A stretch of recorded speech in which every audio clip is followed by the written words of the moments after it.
Elections set for May. Scam and Yuri is on the run. And opposition demands pipeline contract be made public.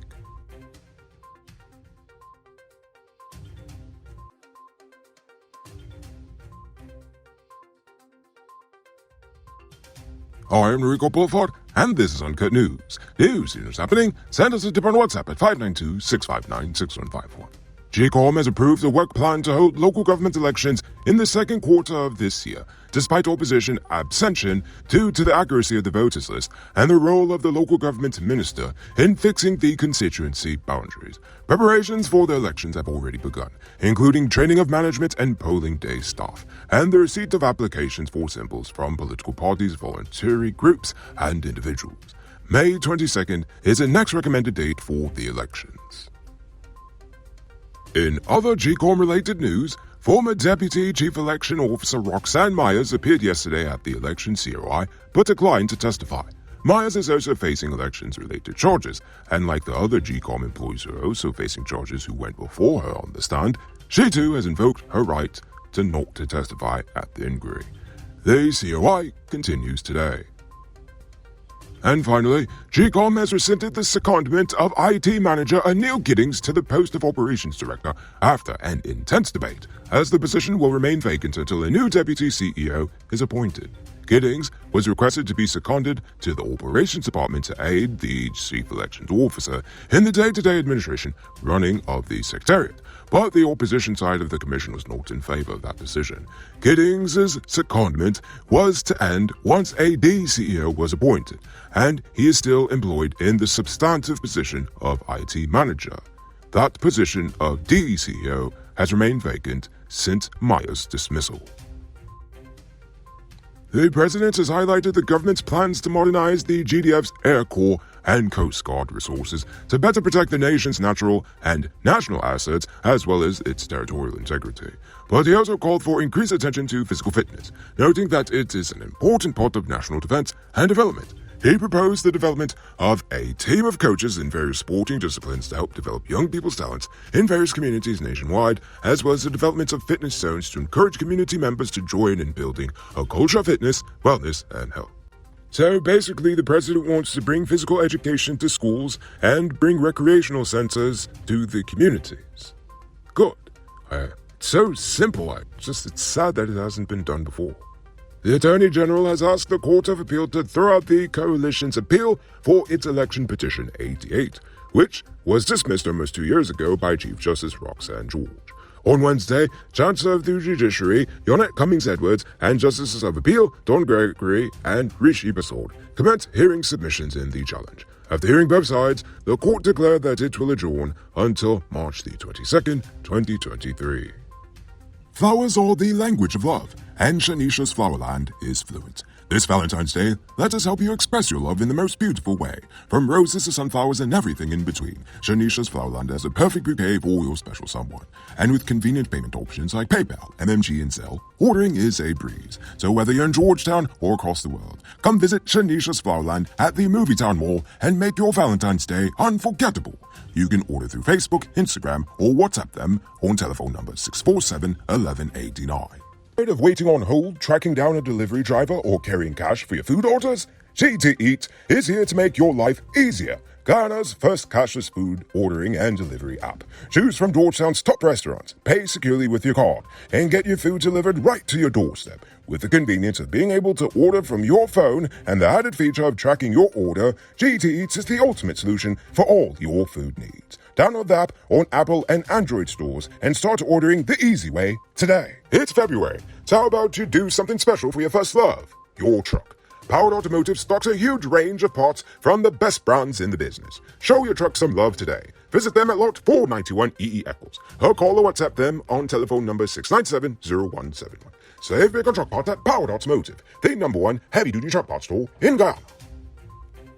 Rice farmers from Regions 2, 3, 5, and 6 met with the Agriculture Minister today to discuss issues in the industry, including price gouging by suppliers of spare parts and the need for a standard price for paddy across all regions. The minister noted the government has implemented a number of measures to assist farmers, such as the $1 billion fertilizer assistance program, and reminded farmers that the government is working to strengthen infrastructure, enhance drying facilities, and source cheaper fertilizers. So basically they're on their own when it comes to all this price gouging.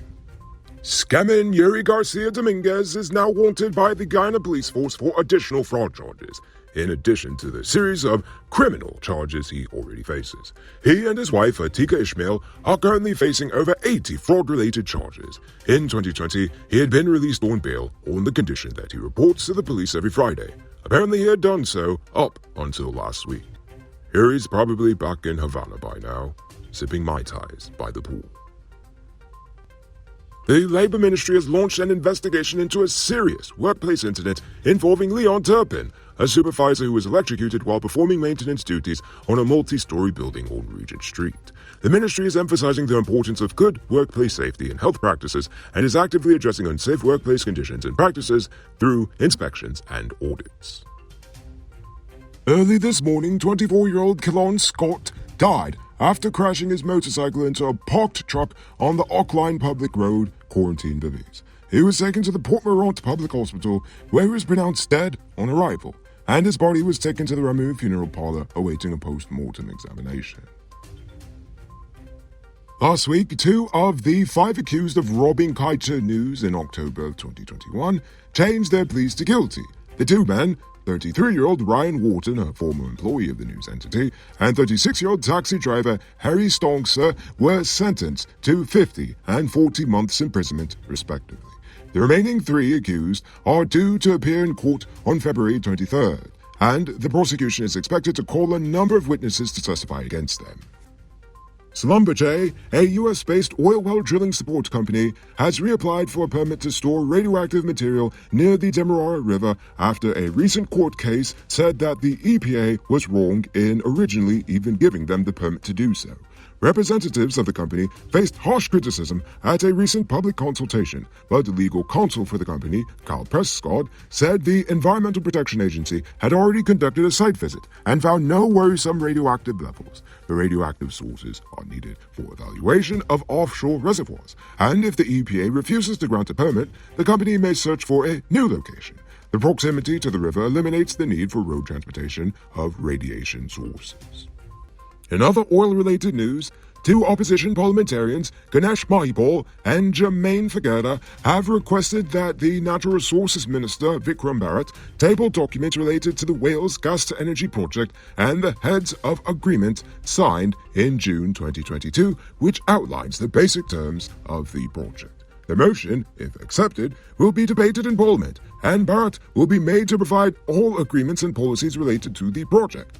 The government has already spent over 20.8 billion Ghana dollars in 2022 and has budgeted 43.3 billion Ghana dollars for the main construction work in 2023, while ExxonMobil is responsible for the estimated 1.3 billion US dollars in pipeline construction. Now it's time to tell you about Best Buy's Car of the Week. Currently on sale is this 2017 Land Rover Discovery Sport. It comes with leather, 4-wheel driving programs, Bluetooth, mug rims, new tires, TV, CD, stereo, fog lamps, bar camera, and much, much more. Buy cash for $10.4 million, or pay as low as $2.08 million down with around $201,000 monthly for 5 years, and it is yours. Call or WhatsApp 662-0844 for more info. Or visit their showrooms at Lot 171 Peter Street, Queenstown, or Lot 2 Lamar Street, and Southern Rico sent you for this sweet deal. You can multiply your cash by selling Digicel Top-Up. This is a legit way you can earn some extra money at your business or to supplement your current hustle. Become a top-up vendor quick and easy by linking with Cellular Plus. Call them on telephone number 685-3109 for more info. Robbery season might be over, but the streets are still mean. That's why you need to get security for your home or business with Sheriff Security. Sheriff Security has well-trained guards, armed and unarmed patrol, Marine Patrol, K9 services. They speed even our drones. Why? Because your security is their highest priority. You've seen the rest. Now hire the best. Hire Sheriff Security Service today. Now for our uncut news, the useful question of the day. Every day we pose the question about current events in Ghana, the region, the diaspora, and how you fear it placed to us. Last night I asked about matrimony and the dying tradition of masquerade. But before we get to that, I'm proud to announce that we have 2 new paid supporters. In addition to David Griffith and Dion Nascimento, we now have Dimitri V and Project Zero. Thanks guys for joining the Noble Army. I'm so serious when I say I really appreciate the support. And if you too would like to become a supporter, you can just click on the link in the description. MS says matrimony coming up. All I have to say is one Guyana. I, for one, love to see the potential of matrimony and that it could be instead of copying others' carnival. You know, I agree with you. I really wish others would see the potential in exactly what it could be, but I won't hold my breath. Now for tonight's question. I want to know, how do you feel about the president's call to modernize the GDF? Do you believe that it is a good move that's necessary for us in this modern day? Or do you think that it could be seen as a possible act of provocation, especially in the eyes of Venezuela?